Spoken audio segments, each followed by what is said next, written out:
کہ اللہ کے رسول آپ نے پیغام پہنچایا. کہ اللہ کے رسول کہتے ہیں ان سے کہ جو لوگ یہاں موجود ہیں ان لوگوں سے کہو جو یہاں موجود نہیں ہیں.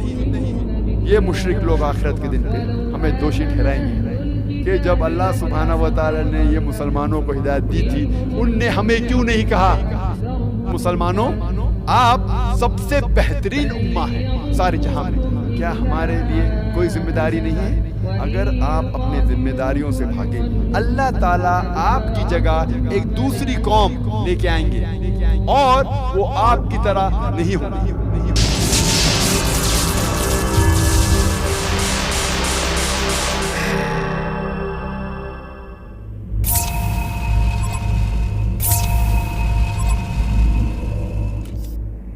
ہمارے ایک دوست مسٹر جان جو کشمیر یونیورسٹی میں تعلیم پڑھتے ہیں انہوں نے سوال کیا ہے it is mentioned in the Quran and hadith that even a smell of heaven is haram for devil Satan, then how he reached in the heaven and disturbed Adam?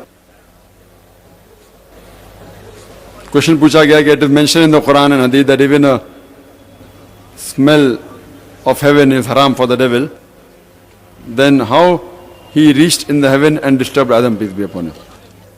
بھائی صاحب نے سوال پوچھا ہے کہ جب شیطان کے لیے جنت حرام ہے تو آدم علیہ السلام کو بہکانے کے لیے جنت میں کیسے داخل ہو گیا؟ ہمیں یہ سمجھنا چاہیے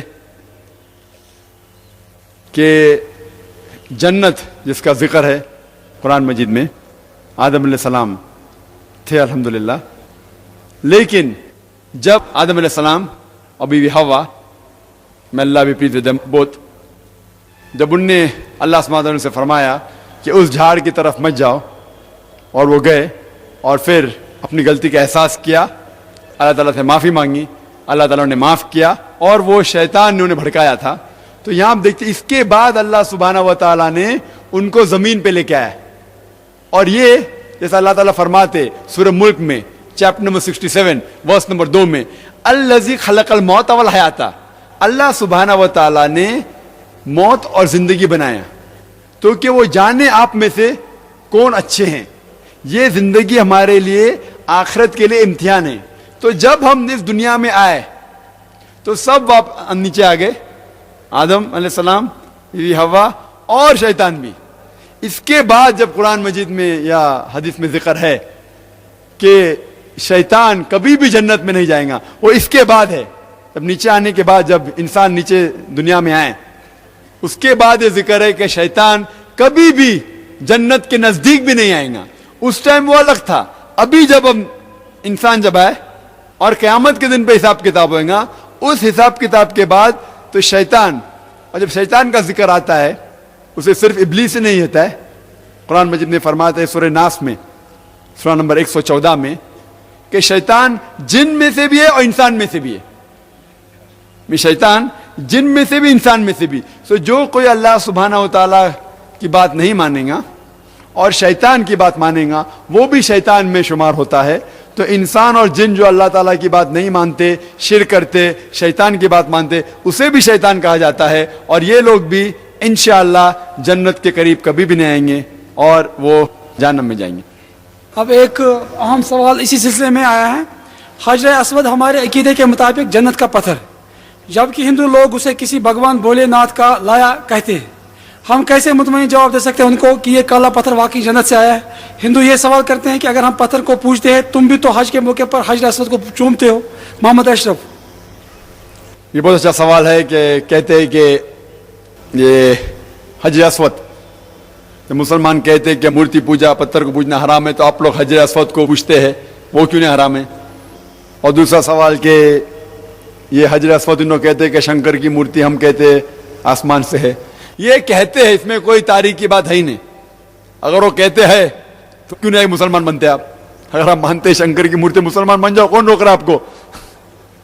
حکمت کا جواب ہے یہ ہے کیا کوئی، یہ تو خالی پھینکنے کی بات ہے، کوئی بھی کچھ بھی کہہ دیتا ہے، مان لینا ضروری نہیں. لیکن حکمت ہے کہ ٹرن دا ٹیبلز اوور، بازی پلٹ لو. اگر آپ کہتے ہیں شنکر کی مورتی اور وہ ہے تو آپ مسلمان کیوں نہیں بن جاتے؟ لیکن یہ حقیقت بات نہیں ہے. حدیث میں آتا ہے کہ وہ پتھر آسمان سے، وہ مانے یا نہ مانے،